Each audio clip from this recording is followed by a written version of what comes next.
Hey everyone, and welcome back. Today we're going to do a deep dive into the agentic and physical AI revolution. Yeah, you heard that right. We're talking about machines that can make their own decisions and robots getting really, really good at doing stuff in the real world. I mean, seriously capable. Our main source for this deep dive is an article from the Motley Fool. They even suggest an ETF so you can invest in this whole AI explosion.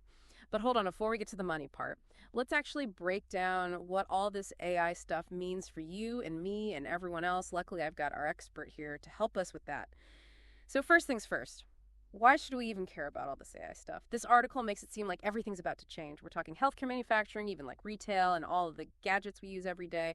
And it's not just like the big companies that will be affected either. It's going to impact your job, your daily life, basically everything. Yeah, and it's important to remember this isn't just about some cool new gadgets. It's really a fundamental shift in how things get done, how businesses work, and even how we interact with the world around us. It's like we're right on the edge of a whole new era of productivity and possibility. And it's not just us saying this is a big deal either. The Motley Fool article is all about how investors are like pouring money into this AI stuff, especially through this thing called an ETF, which is like a basket of stocks all focused on one specific thing. Now, we're not giving financial advice or anything, but just the fact that this ETF exists shows you how seriously people are taking this whole AI thing. They're putting their money where their mouth is, right? Right.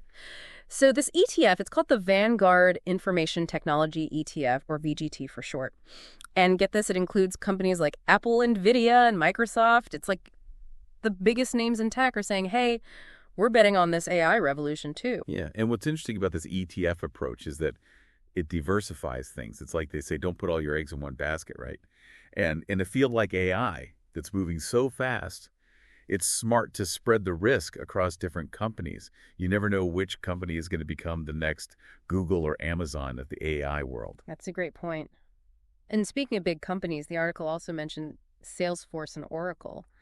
They might not be building the robots themselves, but they're the ones who are going to help businesses actually use all these new AI tools effectively, you know? It's like they're building the infrastructure for this whole AI revolution. Yeah, that's a really important point. We can think of it like an emerging AI ecosystem. So you've got those companies that are creating the core technology, like the agentic AI that can make decisions and the physical AI that's in robots. But then you also need companies like Salesforce and Oracle to provide the platforms and services so businesses can actually integrate these technologies into how they already do things. Yeah, that makes sense. And let's not forget about the hardware side of things, especially for all those robots. The article specifically mentioned semiconductor companies like Nvidia, Broadcom, and AMD. Now, I know when you hear semiconductor, it might sound like something out of a science textbook, but it's really important stuff.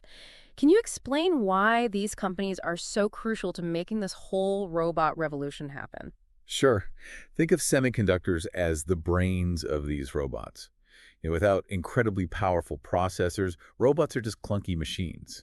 These companies are the ones creating the chips that allow robots to process information, make decisions in real time, and interact with the world in a smart way. So it's like they're the ones giving the robots the power to think. Exactly. Wow. And this isn't just about robots working in factories, right? The article mentioned healthcare logistics, even consumer products. We could see robots working in hospitals, delivering packages, maybe even helping us out around the house. Can you give us an idea of what these physical AI applications might actually look like in our daily lives? Well, imagine a world where robots are assisting surgeons during complex procedures, making surgeries less invasive and helping people recover faster. Or think about self-driving delivery trucks and drones, making deliveries more efficient and maybe even cutting down on traffic.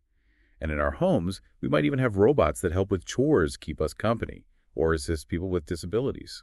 It's like something straight out of science fiction. But here's the thing I found really interesting. The article said that the biggest opportunities for both agentic and physical AI might actually be in the business-to-business world, not just consumer stuff. Why is that? Well, it comes down to the sheer volume of tasks that businesses handle every day. Think about managing data, analyzing trends, optimizing supply chains, even making decisions about investments. These are all areas where AI can make a huge difference, making businesses more efficient, more adaptable, and ultimately more profitable. I see. So it's not just about making cool gadgets for people to buy. It's about using AI to completely change how businesses work at their core. Exactly. And that's where this idea of innovation across platforms really comes in. It's like this AI revolution isn't limited to one specific industry or type of company. It's going to touch pretty much every aspect of the business world. Wow. So how will this impact the workforce and the jobs of tomorrow? We'll dive into that very question next time. Yeah, it's true. The potential for AI to disrupt the workforce is huge. Right. But it's not necessarily all doom and gloom like some people think. Right. The article talked about how AI won't just replace jobs. It could actually change what work is, the nature of work itself. Exactly. Think about all the boring, repetitive tasks people do every day. AI could handle all that stuff, freeing us up to focus on things that humans are really good at. Things like creativity, critical thinking, and emotional intelligence. So instead of worrying about robots stealing our jobs, maybe we should be thinking about how they can help us do our jobs better. Maybe even create brand new jobs that we can't even imagine yet. Yeah, that's the optimistic view. And I think there's a lot of potential for that to happen. But we also got to be realistic about the challenges. There will probably be some jobs that disappear, and we need to prepare for that by investing in retraining programs and helping workers transition to new roles. The article didn't really give any specifics about what those new roles might be, did it? Not really. Yeah. But it did say that the companies leading this AI revolution are going to need people who can develop, manage, and maintain these complex systems. So there's going to be a growing demand for skilled workers in fields like AI engineering, data science, and robotics. It's like we're entering this whole new industrial revolution, but this time it's powered by artificial intelligence. And just like with those past revolutions, there are going to be winners and losers. The key is to adapt and evolve with the changes right. Yeah, and it's not just individual workers who will be affected. Entire industries will be transformed. Take healthcare, for example. AI could totally change how we diagnose and treat diseases, making healthcare more personalized and effective. But it also brings up questions about things like data privacy, algorithmic bias, and the importance of human connection in medicine.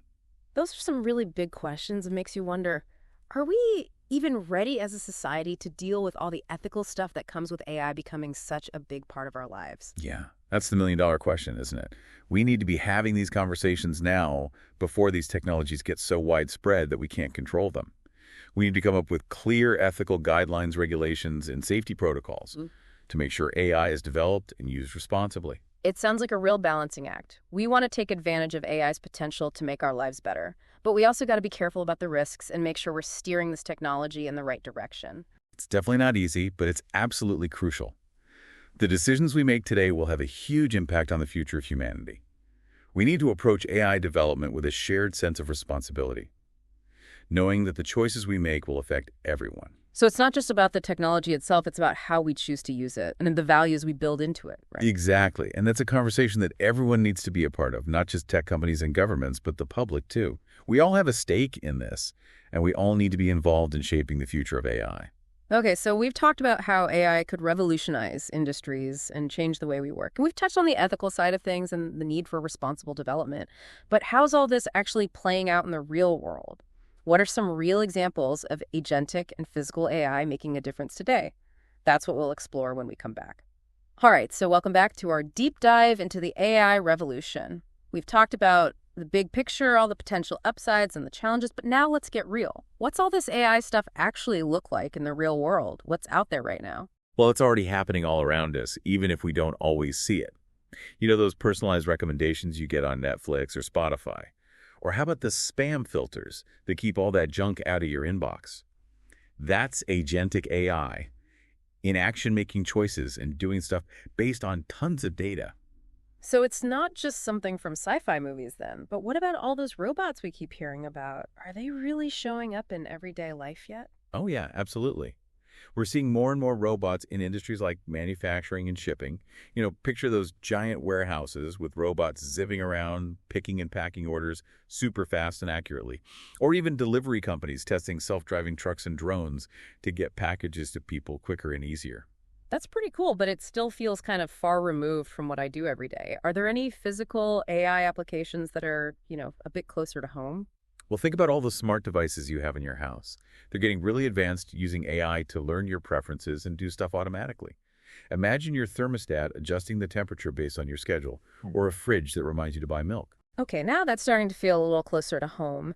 But the article also mentioned that some of the biggest opportunities for AI are in the business-to-business world. Can you give us some examples of what that looks like? Sure. Think about a bank using AI to instantly analyze huge amounts of data to catch fraud. That protects both people and businesses from losing money. Or how about a marketing company using AI to personalize their ads so they can reach the right customers with the right message at the right time? I see. So it's not just about building cool gadgets for people to buy. It's about AI changing how businesses work at their very core. Exactly. And that's where the idea of innovation across platforms comes in. It's like these technologies aren't isolated, they all work together, creating totally new possibilities that we're just beginning to explore. This has been an amazing journey learning about the basics, seeing how AI is already impacting the world, and trying to wrap our heads around what the future holds. Before we wrap up, I want to leave you with one last thought. We've talked a lot about the big picture, but how might all this AI stuff affect you personally, your job, your industry, even your hobbies? It's worth taking some time to really think about that.